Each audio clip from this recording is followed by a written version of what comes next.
Bonjour, je m'appelle Lara, je suis l'amie à Willy depuis l'été 2010. Mais dans le fond, on s'est connus dans un camp de jour. On voulait tous les deux faire un stage au camp Rosemont pour devenir moniteur.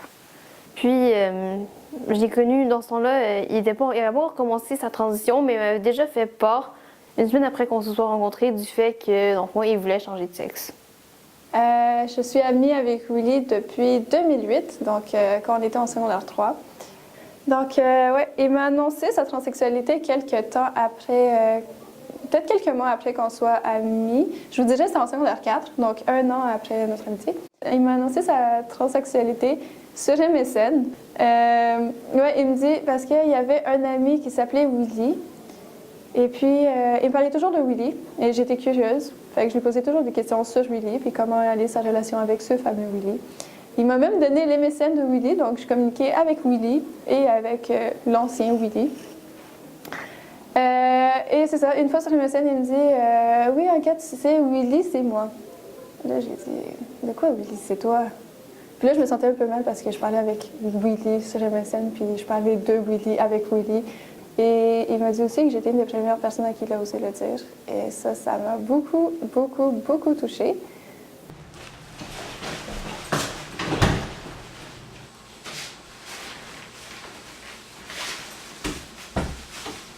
Je m'appelle Willy, j'ai 19 ans, puis je suis trans. J'ai découvert ça il y a 4-5 ans. J'étais au secondaire. C'est ça, comme j'ai découvert ça, là, j'ai commencé à me douter que c'était ça, j'étais pas sûre. J'ai fait des recherches un peu de mon coin, je connaissais personne comme ça, fait que c'était un peu dur, puis je connaissais pas vraiment, pas le milieu gay parce que j'avais des amis gays puis lesbiennes, mais le milieu comme travesti, puis plus comme la scène, si on peut dire. J'ai fait mon coming out à mes amis, ils l'ont super bien pris, mes parents l'ont juste pas cru, fait que c'était un peu compliqué parce que dans ma vie tous les jours, je vivais comme un gars, comme Willy. Puis devant mes parents, je vivais comme une fille. Parce qu'eux, ils l'acceptaient pas, mais alors que pourtant, comme ça, normalement, c'est le contraire. Là. Chez vous, t'es quitté vraiment, puis à l'école, t'es en tout cas. Au cégep, là, en ce moment, je suis en illustration. Puis avant ça, j'étais en design de mode à la salle, en fashion design, en anglophone. Éventuellement, après ça, une fois que j'ai fini, je voudrais travailler pour les films d'animation, faire des storyboards. J'aime aussi pas mal Marvel, pis ces affaires-là. Puis je sais qu'il y a des très bonnes écoles en Europe. Fait que ce serait peut-être mon but d'avoir un stage là-bas, ou une formation, ou un échange, ou quoi que ce soit.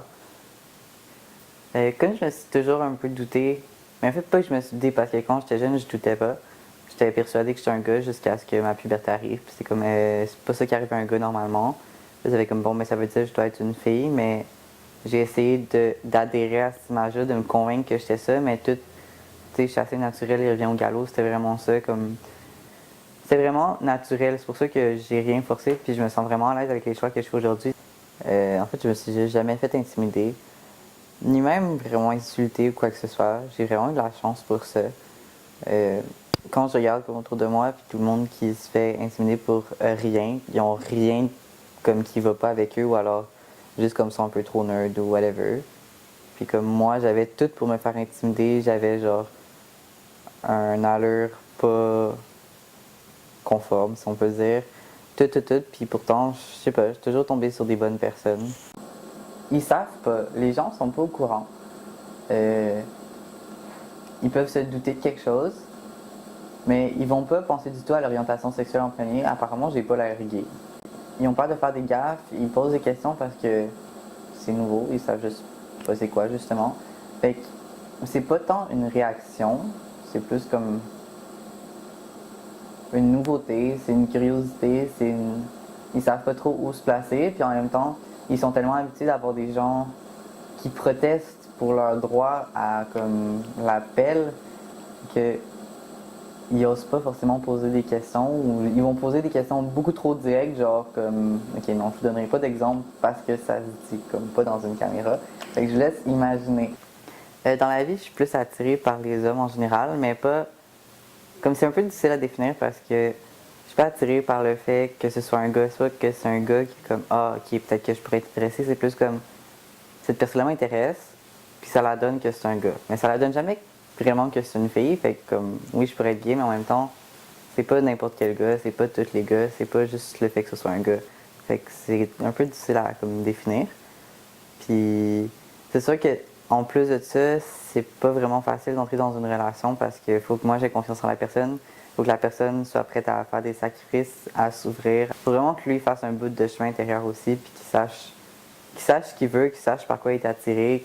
Comme, en général, ça vaut la peine. Quand la personne est prête à s'impliquer, puis elle comprend vraiment ce que ça veut dire, c'est des relations qui valent la peine. Je pense que le fait de prendre des hormones, ça l'a rendu vraiment plus confiant en lui, plus heureux. Je pense qu'il a plus l'impression d'affirmer sa masculinité, puis ça, il en avait vraiment besoin. Puis je pense que c'est ça qui l'a rendu plus confortable dans son corps. Les changements qui sont visibles dans la prise d'hormones, c'est... mais premièrement, ça va être la voix. Rapidement, comme... Elle va pas devenir grave tout de suite. Là. C'est vraiment une mue qui est quand même plus longue que pour un gars qui va avoir sa puberté normale. Parce que c'est une puberté, mais comme provoquée artificiellement dans le fond.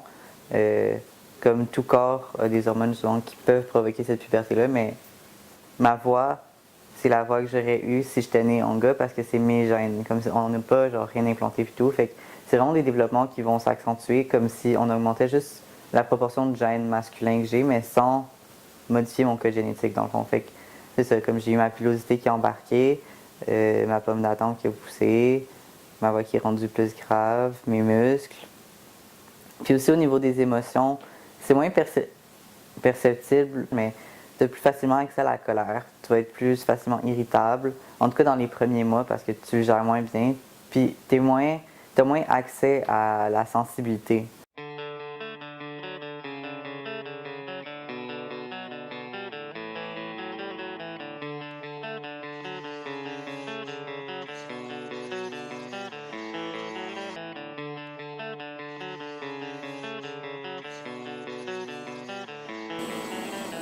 Je suis quelqu'un d'ordinaire. Rien d'hors du commun, à part d'avoir eu le malheur de naître dans le mauvais corps. J'ai 19 ans et je suis transsexuel et homosexuel. Mon cheminement n'a pas été des plus difficiles, mais ma vie en a beaucoup été marquée, et ce, depuis que je suis né. Aujourd'hui, il reste encore beaucoup de marques de tout ça sur moi et en moi. J'ai une fragilité émotionnelle, une estime de moi pas excellente du tout, du mal avec la nourriture, de la dépression, des sautes d'humeur, des cicatrices d'automutilation, une relation avec mes parents très difficile à vivre parfois et très tendue, du mal à être socialement à l'aise et encore parfois des envies suicidaires. Je m'améliore peu à peu et plus ça va, plus j'arrive à oublier que je suis né dans le mauvais corps. C'est encore présent tous les jours, mais j'espère qu'à force d'être entouré des bonnes personnes, ça changera. It's hard to wake up when the shades have been pulled shut.